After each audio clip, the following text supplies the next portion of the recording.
네, 반갑습니다. 조코피TV의 조현일입니다. 자, 오늘은 미러키 벅스의 프리뷰를 한번 꾸며보는 시간을 가져보도록 하겠습니다. 자, 미러키 벅스는 2021년 우승을 달성한 이후에 뚜렷한 성과를 내지 못하고 있습니다. 컨퍼런스 결승은 고사하고 2라운드 진출도 쉽지 않은데 올 시즌도 전망이 밝다고 볼 수는 없죠. 일단 릴라드가 떠났고 마일스 터너를 데려왔지만 백코트가 너무 약합니다. 어쨌든 미러키 벅스는 올여름에 나름대로 또 바쁘게 움직였는데 마일스 터너를 FA로 데려왔고요. 그리고 게리 트렌트 주니어와는 재계약, 제리코 심스 마찬가지입니다. 라이언 롤린스, 골든스테이트 워리어스에서 커리어 시작했었고 이 선수가 좀 약간 도벽이 있어요. 그래서 좀도둑으로 굉장히 또 악명을 떨쳤었는데 올 시즌에 야니스가 라이언 롤린스를 기대해봐도 좋다라고 콕 집어서 이야기할 정도로 또 많은 발전을 이뤘다고 합니다. 자, 그리고 터린 프린스와도 다시 계약을 맺었고 바비 포르티스 마찬가지입니다. 케빈 포터 주니어도 연장 계약을 맺었고 게리 해리스, 코렌서니, 아미르 커피 그리고 타나시스 아르토쿤보를 데려오면서 야니스가 마음에 들만한 그런 결정을 가져갔던 미러키죠. 자, 그리고 미러키는 아르토쿤보, 타나시스 형 이외에도 또 동생 쿤보, 동쿤보도 데려온다 이런 지금 이야기가 있거든요. 그렇다면 마치 그리스 대표팀처럼 최소 야니스의 형제가 3명이 동시에 한 팀에서 뛰는 그런 진풍광이 연출될 수도 있습니다. 당연히 뭐 타나시스나 혹은 동생 쿤보가 NBA에서 통할 만한 실력은 아닙니다만 지금 야니스의 마음을 또 다잡고 또 달래야 되기 때문에 또 그런 결정에 대한 이야기들이 나오고 있죠. 자, 나간 선수들은 데미안 릴라드 결국 방출하면서 릴라드의 연봉이 데드캡으로 잡히게 됐어요. 향후 5년 동안.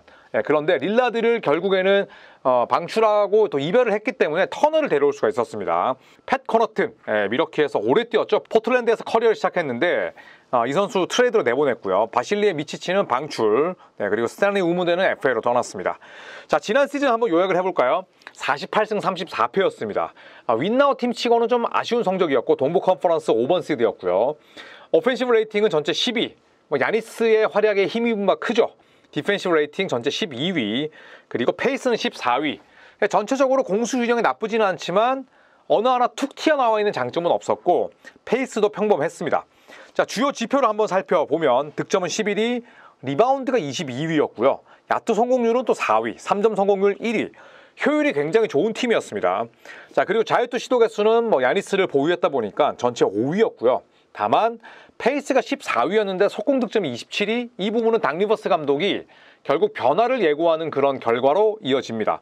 속공 득점은 굉장히 좋지 못했고 페인트존 득점 역시 야니스가 현대판 샤킬 오닐처럼 정말 상대 페인트존을 찢어놓긴 합니다만 그 이외의 미러키 선수들 가운데에는 페인트존에서 장점을 지닌 선수가 별로 없었어요. 특히나 브룩 로페즈 같은 경우에는 무늬만 빅맨이고 거의 슈팅 빅맨이었잖아요. 그러다 보니까 페인트 존 내에서 마무리하는 빈도 자체가 높진 않았고요. 그 탓에 페인트 존 득점은 27위. 자, 그리고 페인트 존 실점은 전체 7위였는데 페인트 존의 득점을 억제하는 능력은 좋았지만 결국 본인들이 득점하는 방법이 다양하지 못하다 보니까 페인트 존 득실점 차이가 마이너스 2.7점에 달했습니다. 자, 예상 라인업을 살펴볼까요? 릴라드는 팀을 떠났고요. 크리스 미들턴 없이 무려 12년 만에 맞이하는 새로운 시즌입니다. 백코트가 굉장히 헐겁습니다. 케빈 포터 주니어, 콜 앤서니, AJ 그린 슈터죠. 그 다음에 라이언 롤린스, 이 4명이 48분을 돌아가면서 메워야 됩니다. 그러니까 일반적으로 놓고 봤을 때 하위권 팀만도 못한 그런 선수 구성이라고 봐야겠죠. 이 선수들을 무시하는 건 아니지만 그만큼 무게감이 대단히 떨어집니다. 자, 그리고 3번은 게리 트렌트 주니어인데 원래는 터린 프린스가 주전으로 나올 가능성이 높겠죠. 왜냐하면 게리 트렌트 주니어는 2번이고 터린 프린스가 포워드 자원이기 때문에 프린스와 트렌트 주니어가 자리를 맞바꿀 수도 있습니다. 자, 이 팀의 강점은 로페즈가 떠났지만 마일스 터너를 데려왔고 포티스는 역시나 미러키를 너무 사랑한 나머지 또 남게 됐습니다. 그리고 카일 쿠즈마까지 있게 되는데 야니스, 쿠즈마, 그 다음에 마일스 터너, 바비 포르티스면 백코트에 비하면 선녀죠. 하지만 프론트코트에 비해서 백코트가 너무 약하다 보니까 미러키의 전력 불균형이 좀 심화되는 게 아닐까 이런 우려가 듭니다. 자, 키플레이 한번 살펴볼까요? 야니스를 빼놓을 순 없죠. 야니스 지난 시즌 평균 30.4득점을 야투 60% 이상으로 해냈습니다. 그리고 리바운드 12개, 어시스트 6.5개, 3점과 자유투는 워낙 좋지 않긴 합니다만 평균 30득점에 리바운드 12개를 야투 60%로 해낸다? 대단한 거죠. 네, 그리고 야니스는 갈수록 나이를 먹어가고 있지만 아직까지 전성기는 2, 3년 더 남았다고 생각을 해요. 네, 그리고 그리스를 대표해서 유로바스켓을 다녀왔는데 보통 뭐 국제대회를 한번 다녀온 이후에 그 직후 시즌에 상당히 고전하는 경우가 있습니다만 야니스는 워낙 체력도 좋고 그리고 또 국가를 위한 마음이 크다 보니까 동메달을 따고 나서 야니스가 여러 인터뷰를 하기로 자기가 농구에서 가장 이룬 성과 가운데 자랑스럽다 또 이렇게 이야기를 할 정도로 본인에게 또 큰 동기부여가 됐었습니다. 자, 다시 NBA로 돌아와서 마일스 터너를 빼놓을 수가 없죠. 지난 시즌 인디애나 페이서스 소속으로 뛰었고 인디애나의 프랜차이즈 스타였습니다만 인디애나의 계속되는 홀대에 푸대접에 결국 지쳤습니다. 그러면서 FA로 풀렸던 터너가 미러키로 갔어요. 그러니까 인디애나랑 미러키는 같은 디비전이고요. 또 거리도 가깝습니다. 지리적으로. 그렇기 때문에 이 많은 인디애나 팬들이 상당히 아쉬워하긴 했습니다만 인디애나 구단이 터너를 좀 귀중하게 생각하지는 않았어요. 자, 그러면서 결국에는 터너가 미러키 유니폼을 입게 됐고 지난 시즌 15.6득점, 6.5리바운드, 블락샷이 무려 2개. 근데 블락을 잘하는 빅맨인데 3점이 39.6%다. 이거는 대단한 거죠. 그래서 마일스 터너를 수비력에 대한 논란은 좀 있긴 합니다만 3&B다. 3점과 블락을 잘하는 선수다. 이렇게 표현을 할 수 있겠죠. 자, 마일스 터너는 뭐 자잘한 부상이 있긴 했습니다만 워크에틱이 나쁘다거나 혹은 멘탈이 흔들리는 그런 자원은 아닙니다. 또 지난 시즌에 인디애나에서 또 팀을 파이널로 이끄는 맹활약을 펼쳤기 때문에 미러키 특히나 야니스에게는 굉장히 큰 도움이 될 거예요. 야니스와 터너가 만들어내는 프론트코트는 미러키의 최대 강점입니다. 자, 세 번째 선수는 바로 카일 쿠즈마입니다. 쿠즈마는 지난 시즌 도중에 트레이드로 미러키 유니폼을 입었는데 지난 시즌 31.8분 뛰면서 14.5득점, 5.6리바운드, 2.2 어시스트를 기록했습니다. 파생 효과가 좀 큰 그런 득점원이라고 보긴 어렵고요. 본인의 신체 조건이라든지 혹은 본인의 포지션에 비하면 야투 효율은 굉장히 떨어지는 편이에요. 필드골 45.5%, 3점이 33.3%였고 자유투 66.3%. 그러니까 쿠즈마가 그동안 워싱턴에서 본인이 슛 던질 거 다 던지고 좀 질서 없는 농구를 했잖아요. 그랬다가 윈나우 팀에 오다 보니까 사실은 뭐 성에 차기가 쉽진 않죠. 한 2, 3년 동안 막 농구를 했으니까. 그런데 이 선수의 연봉이 20mm 넘습니다. 그런데 지금 미러키가 쿠즈마를 쓰면서 그것도 20mm 이상을 쓰면서 이 정도 활약에 그친다면 미러키는 절대 높은 곳으로 올라갈 수가 없죠. 그렇다고 해서 팔리냐? 안 팔립니다. 왜? 악성이니까. 악성 재고니까. 악성 제품이니까. 그렇기 때문에 결국에는 쿠즈마가 본인이 미러키에서 반등하는 수밖에 없는데 키플레이어로 꼽긴 했습니다만 글쎄요, 저는 좀 회의적으로 봅니다. 자, 최고의 시나리오를 한번 살펴보겠습니다. 지난 시즌의 미러키는 뭐 공격 수비 어느 하나 모난 곳도 없었지만 특출하지도 않았어요. 그런데 닥 리버스 감독이 미러키 벅스의 페이스에 대해서 이야기를 하면서 우리는 훨씬 더 공격적으로 훨씬 더 빠른 페이스로 공격을 가져가겠다. 이런 이야기를 했습니다. 그 말인 즉슨 수비 리바운드 사수가 더 중요하죠. 일단은 리바운드가 약한 로페즈가 빠졌습니다. 물론 마일스 터너도 리바운드가 약한 편이긴 해요. 다만 수비 리바운드를 잡았을 때 미러키는 더 빠르게 하프코트를 넘어가고 케빈 포터 주니어나 라이언 롤린스, 코렌 서니처럼 얼리 오펜스를 좋아하는 자원들의 페이스 푸시를 엄청나게 닥 리버스 감독은 밀어주고 신임할 겁니다. 그래서 이런 닥 리버스 감독의 선택이 성공적으로 이어진다면 당연히 오펜시브 레이팅뿐만 아니라 전체적인 성적 자체가 많이 오를 테고요. 두 번째 최고의 시나리오는 닥 리버스의 종특이 재현되는 겁니다. 닥 리버스 감독은 저평가된 팀에서 좋은 성과를 낸 사례가 꽤나 있죠. 1999-2000 시즌의 올랜도 매직, 완전히 흔히 말하는 G리그 멤버였어요. 그때 뭐 데럴 암스트롱, 데릭 스트롱 이런 선수들이 있었는데 놀랍게도 올랜도 매직이 5할 승률 기록합니다. 진짜 멤버가 암울했거든요.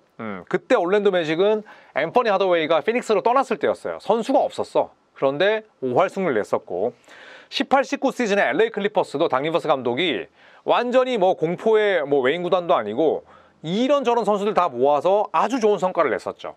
그리고 닥 리버스 감독이 이끄는 팀은 주축들이 빠져도 나머지 선수들을 닥 리버스 감독이 굉장히 잘 조련합니다. 상당히 훌륭한 시너지 효과를 내요. 그게 어떤 뜻이냐면 없는 살림에 쥐어짜는 능력이 굉장히 뛰어납니다.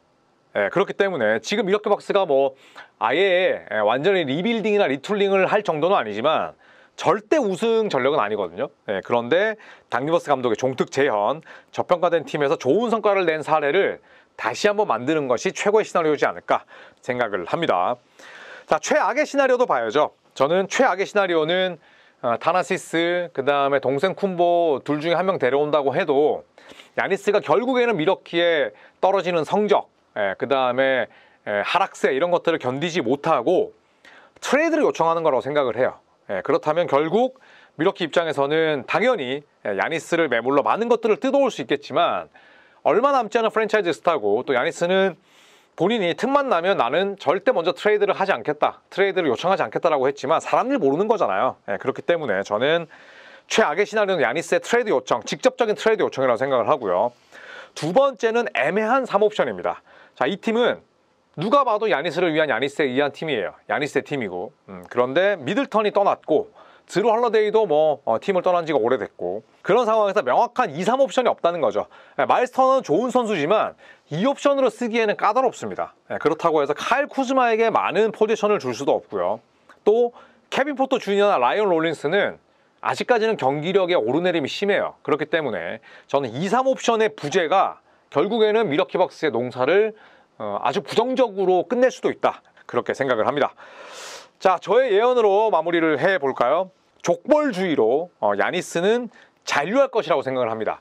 이 족벌주의는 말 그대로 자신의 일족이나 친인척을 공적인 지책이나 혹은 조직의 주요 위치에 우선적으로 등용하는 현상을 의미합니다. 이거는 사실 우리가 많이 보던 그런 행위이긴 해요, NBA에서. 하지만 만약에 아데토쿤보 삼형제를 밀워키 벅스가 품는다면 이건 또 이야기가 달라질 수 있는 거죠. 그래서 저는 설령 삼형제가 전부 다 밀워키 벅스의 로스터에 이름을 올리지 못한다고 하더라도 어느 정도의 움직임만 보여줘도 저는 야니스가 결국에는 트레이드 요청을 하지 않을 거라고 생각을 합니다. 즉 잔류에 한 표를 던지겠고요.